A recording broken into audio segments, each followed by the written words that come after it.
Evening viewers, welcome back to my channel. आज मैं आप लोगों को संपत्ति अंतरण अधिनियम का एक जनरल इंट्रोडक्शन दूंगा और मेरी ये इच्छा है कि मैं संपत्ति अंतरण से संबंधित पूरी विधि को कवर करते हुए इस पे वीडियो बनाऊं और साथ साथ एक वीडियो के बाद जो नेक्स्ट वीडियो मैं अपलोड करूं, जो प्रीवियसली मैंने एक्सप्लेन किया है उस पर आप लोगों को नोट्स भी बनवाते चलूँगा। आज मैं एक जनरल इंट्रोडक्शन दूंगा संपत्ति अंतरण अधिनियम पे और आप लोगों को ये बताऊंगा कि संपत्ति अंतरण अधिनियम की विशेषताएं क्या हैं। सबसे पहले तो मैं आप लोगों को ये बता देना चाहता हूँ कि जो संपत्ति अंतरण अधिनियम है 1882 का ये अधिनियम है और जैसा कि आप लोगों को बहुत से लोगों को पता भी होगा कि हर एक्ट को एक नंबर, स्पेसिफिक नंबर दिया जाता है, उसी तरह हमारे संपत्ति अंतरण अधिनियम को भी एक विशिष्ट नंबर दिया गया है जिसका एक्ट नंबर 4 है, एक्ट नंबर 4। एक और चीज़ मैं आप लोगों को बता दूं कि ये जो एक्ट नंबर ये कैसे दिए जाते हैं, कैसे इसका एक्ट नंबर 4 ही है, इसके पीछे का रीज़न क्या है या इसके पीछे क्या ऐसी विशेषताएं हैं जो काम करती हैं। तो मैं आपको ये बता दूं कि जैसे 1882 का ये एक्ट है, तो 1882 में जितने एक्ट पास होते हैं क्रमवार तरीके से उनको नंबर दिए जाते हैं।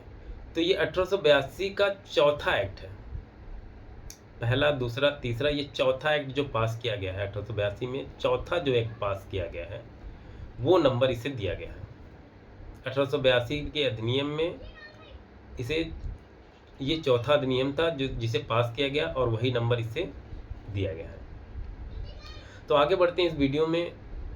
तो संपत्ति अंतरण अधिनियम किस प्रकार के अंतरणों पे लागू होती है और कौन अंतरण कर सकता है, कौन अंतरण करने के लिए सक्षम है, इन सारी चीज़ों को मैं नेक्स्ट वीडियो में कवर करूंगा। फिलहाल मैं एक इंट्रो यहाँ देने आया हूँ। सॉरी। तो सबसे पहले मैं प्रस्तावना से अगर शुरू करूँ तो संपत्ति अंतरण अधिनियम की जब प्रस्तावना आप पढ़ेंगे तो उसमें वहीं एक चीज़ स्पष्ट हो जाती है कि पक्षकारों के कार्यों द्वारा संपत्ति अंतरण से संबंधित विधि के कुछ भागों को परिभाषित या संशोधित करना समुचित है। अर्थात पक्षकारों के कार्यों द्वारा, यानी कि संपत्ति अंतरण अधिनियम केवल ऐसे अंतरणों पर लागू होती है जो पक्षकारों के कार्यों द्वारा होते हैं। और कौन से पक्षकार? जीवित पक्षकार। जीवित पक्षकारों के कार्यों द्वारा होने वाले अंतरण संपत्ति अंतरण अधिनियम के अंतर्गत समाहित है।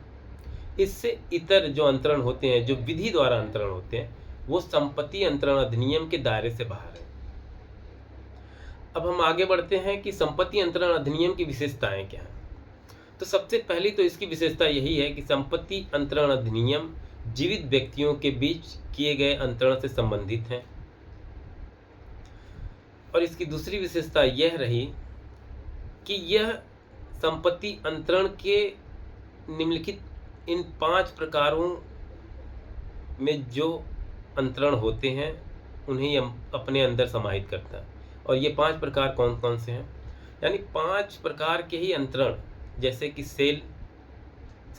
विक्रय, विनिमय, क्रय, दान, पट्टा और बंधक। ये 5 प्रकार संपत्ति अंतरण की, ये 5 प्रकार के जो अंतरण होते हैं वही संपत्ति अंतरण अधिनियम के अंतर्गत आते हैं। इससे बाहर का जो विषय है वो संपत्ति अंतरण अधिनियम का विषय नहीं है। अब इसकी अगली एक विशेषता, ये सबसे अनूठी विशेषता है इसकी, कि इस अधिनियम के अध्याय 8 से 16 जो कि चल संपत्ति के अंतरण से संबंधित है, धारा 5 से 37 और धारा 38 से धारा 53 है, ये अचल संपत्ति से संबंधित अंतरणों के विषय में प्रावधान करता है। now अगली विशेषता यह है कि यह अधिनियम चल व अचल संपत्ति को तो परिभाषित करती है पर और यह भी बताती है कि अचल संपत्ति क्या नहीं है, लेकिन यह अधिनियम यह नहीं बताती कि अचल संपत्ति क्या है, जिसके लिए हम जनरल क्लॉज एक्ट और रजिस्ट्रेशन एक्ट के सहारे हम इसे परिभाषित करेंगे।